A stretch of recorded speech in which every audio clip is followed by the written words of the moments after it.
नमस्कार, एलएनवी मीडिया देख रहे हैं आप सभी और मैं हूं आपके साथ भावना शुक्ला। 2008 के मुंबई आतंकवादी हमले के एक मुख्य आरोपी तहव्वुर हुसैन राणा को अमेरिका से भारत प्रत्यार्पित कर दिया गया है।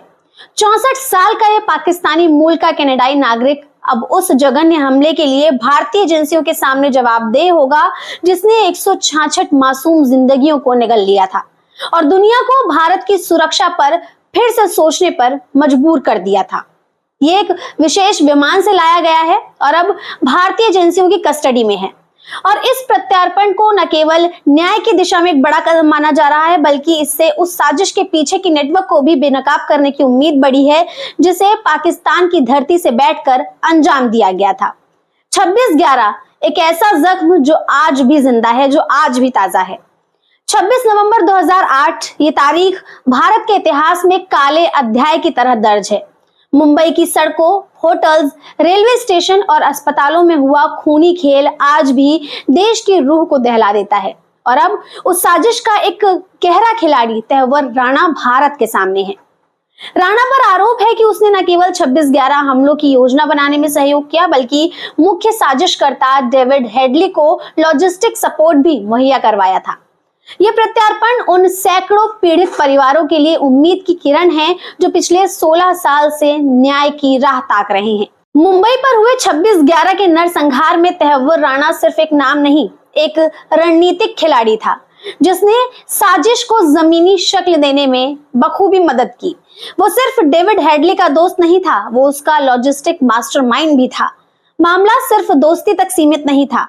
तहव्वुर राणा का कनेक्शन पाकिस्तानी खुफिया एजेंसी ISI के मेजर इकबाल से भी जुड़ता है। वो नाम जो अब तक सिर्फ जांच रिपोर्टों में और गुप्त फाइलों में गूंजता था। यह इकबाल हेडली को फंडिंग देता था और राणा उस पैसे से भारत में नेटवर्क खड़ा करता था। सूत्रों के मुताबिक ISI की तरफ से $1500 दिए गए थे हमले की तैयारी के लिए। 13 से 21 नवंबर 2008 ठीक हमले से एक हफ्ते पहले राणा ने अपनी पत्नी सम्राज के साथ हापुड़, दिल्ली, आगरा, कोच्चि, अहमदाबाद और फिर मुंबई का दौरा किया। क्या ये एक महज सैलानी जोड़े की छुट्टी थी या एक आतंकी मिशन की फाइनल ड्रिल? खुफिया एजेंसियों का मानना है कि यह दौरा फाइनल रिकॉन था, यानी हमलों से पहले निशाने की अंतिम जांच। नरीमन हाउस, यहूदी केंद्र और बड़े होटल, इसका चुनाव भी सांप्रदायिक और अंतर्राष्ट्रीय प्रभाव को ध्यान में रखकर किया गया था और ये सब हुआ फर्स्ट वर्ल्ड इमिग्रेशन सर्विस की आड़ में। राणा की वो फर्जी इमिग्रेशन कंपनी जिसका एक भी क्लाइंट असल में कहीं बसने के लिए नहीं गया। ये कंपनी नहीं, एक कवर था और राणा एक मास्क पहना हुआ आतंकी ऑपरेटर। हेडली और राणा दोस्ती या आतंकवादी क्या थे ये लोग, आज आपको बताएंगे। तहव्वुर राणा और डेविड हेडली की कहानी पाकिस्तान के कैडेट कॉलेज हसन अब्दाल से शुरू होती है। वहीं से शुरू हुई एक गहरी दोस्ती जो 2 दशकों बाद बदल गई भारत के खिलाफ एक घातक साजिश में। हेडली, असली नाम दाऊद गिलानी, बन गया था लश्कर-ए-तैयबा का एजेंट। अमेरिका नागरिकता का फायदा उठाकर वो 2007 और 8 में 5 बार मुंबई आया। होटल, रेलवे स्टेशन, यहूदी केंद्र और भी बहुत कुछ, सबकी वीडियो बनाई, रूट मैप्स बनाए, एंट्री एग्जिट पॉइंट्स नोट किए और जब वो भारत में घूम रहा था राणा उसे लॉजिस्टिक सपोर्ट दे रहा था। होटल बुकिंग, वीजा कागजात और सबसे जरूरी एक भरोसेमंद कवर। राणा ने हेडली को सिर्फ शरण नहीं दी बल्कि वो व्यक्ति था जिसने उसे कानूनी रूप से भारत में दाखिल होने का रास्ता दिखाया। वो भारत में आतंक की जमीन तैयार कर रहा था पर ऐसा करते हुए उसने डॉक्टर का मासूम चोला ओढ़े रखा था जिसकी वजह से किसी ने भी उस पर शक नहीं किया। इस हिस्से ने साफ कर दिया कि तहव्वुर राणा कोई मामूली सहयोगी नहीं था, वो हमले के हर स्टेज में शामिल था, साजिश से लेकर लोकेशन स्कैनिंग और आतंकियों के लक्ष्य तय करने तक उसकी भूमिका शुरू से अंत तक थी। 2009 में राणा को अमेरिका में गिरफ्तार किया गया था। डेनमार्क के अखबार पर हमले की योजना और मुंबई हमलों में भूमिका, ये 2 बड़े आरोप उस पर लगे थे, लेकिन भारत को उसकी कस्टडी मिलने में 16 साल लग गए।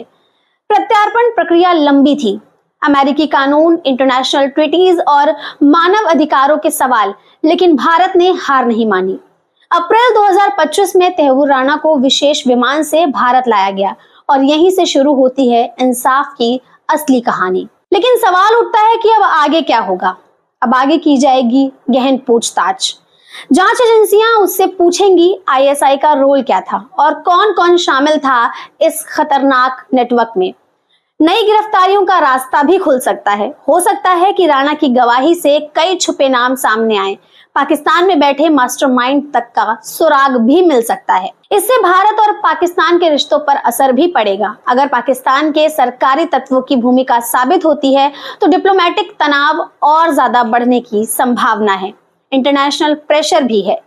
भारत अब दुनिया के सामने और मजबूत केस रख सकता है कि आतंकवाद में राज्य प्रायोजित भूमिका को रोका जाए। लेकिन ये केस राणा के खिलाफ क्या कहता है, आपको बताते हैं। भारत में कोई इमिग्रेशन केस था ही नहीं, फिर भी इमिग्रेशन कंपनी चला रहा था। ये मजबूत केस है जो राणा के खिलाफ बनता है। हेडली को इंडियन वीजा दिलवाने में मदद करने के चलते भी उसके लिए पक्ष में नहीं बल्कि विपक्ष में केस मजबूत हो जाएगा। खुद 26/11 से एक हफ्ते पहले भारत में घूमता रहा। क्या कर रहा था? लक्ष्य तय कर रहा था। इन तमाम बातों के चलते उस पर मजबूत केस बनाया जा रहा है। ये सब एक साजिश का हिस्सा था, वो साजिश जिसने 166 मासूम लोगों की जान ले ली और भारत को गुस्से, गम और ग्लानि में झोंक दिया। इस प्रत्यार्पण से एक उम्मीद जागी है। जो मारे गए उनके परिवार वालों को अब लग रहा है कि सिस्टम ने उन्हें भूला नहीं है। इंसाफ धीमा है, लेकिन अगर तैमूर राणा पर अदालत दोष साबित करती है तो ये एक ऐतिहासिक फैसला माना जाएगा। ये केवल एक व्यक्ति की गिरफ्तारी नहीं है, ये एक राष्ट्र की जीत भी है जो कह रहा है कि हम इंतजार कर सकते हैं लेकिन भूलेंगे नहीं, हम माफ कर सकते हैं लेकिन छोड़ेंगे नहीं। तैमूर राणा की भारत में मौजूदगी आतंकवादियों और उनके संरक्षकों के लिए एक खुली चेतावनी है। चाहे तुम कितनी भी सीमाएं पार कर लो, एक दिन इंसाफ तुम्हें घसीट लाएगा। इस पूरी खबर पर आपकी क्या राय है, ये लिखने के लिए कमेंट सेक्शन खुले हैं। आज की वीडियो में फिलहाल इतना ही, लेकिन देश दुनिया की तमाम खबरों के लिए आप देखते रहिए LNV मीडिया।